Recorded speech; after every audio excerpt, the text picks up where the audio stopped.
Now, a clash of priorities simmering in Amboseli, with agriculture and wildlife colliding again. This time, an avocado growing farm is being blamed for allegedly blocking an elephant's migratory corridor.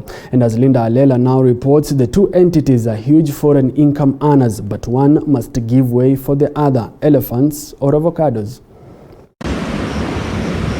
The majestic sight of elephants roaming beneath Mount Kilimanjaro has long lured throngs of wildlife lovers to Amboseli National Park on Kenya's border with Tanzania. Yet, the free movement of some 2,000 Amboseli elephants, along with 24 other wildlife species, plus cows owned by local Maasai people, may be under threat from avocados.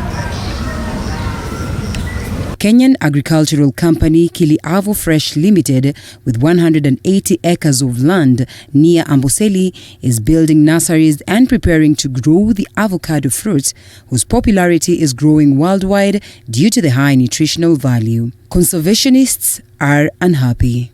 So if we suddenly put very high calorie value foods in their ecosystem, they're going to want to eat them. That elephants require to be able to mix their genes.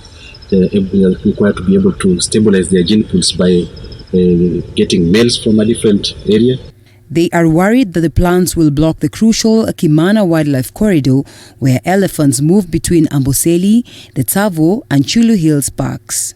But he spends a lot of time moving through this area, Kimana Tikondo, which is the area that we're talking about. He turned back towards Kimana Sanctuary and he came up against the Kiliavo fence. You can see these two dots are really close together. And then he decides, no, I don't like this, so he moves away. This will strangle one of Africa's greatest safaris. Na njia pia ya wanyama kwenda Chulu na Tsavo itaisha. Kwa hiyo itakuwa na shida kubwa sana na itakuwa na human wildlife conflict kubwa sana kwa sababu wanyama watakuwa kipita njia zingine ambayo watu wanaishi.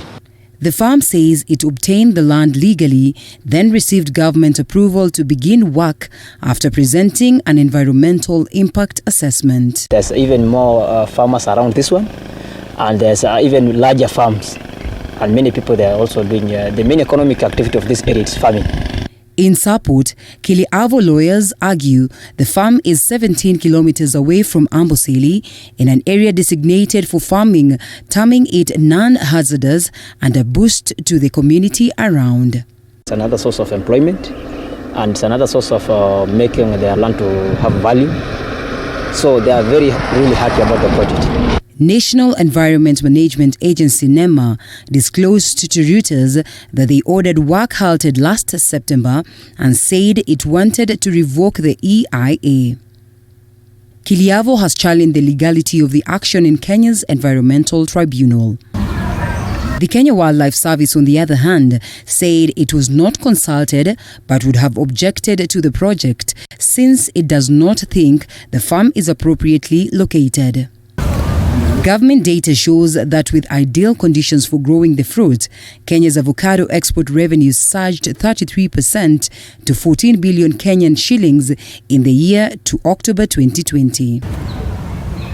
Squeezing the elephants could hit their population, conservationists say, harming a national heritage and also prejudicing the tourism trade. For TV 47, I'm Linda Alela.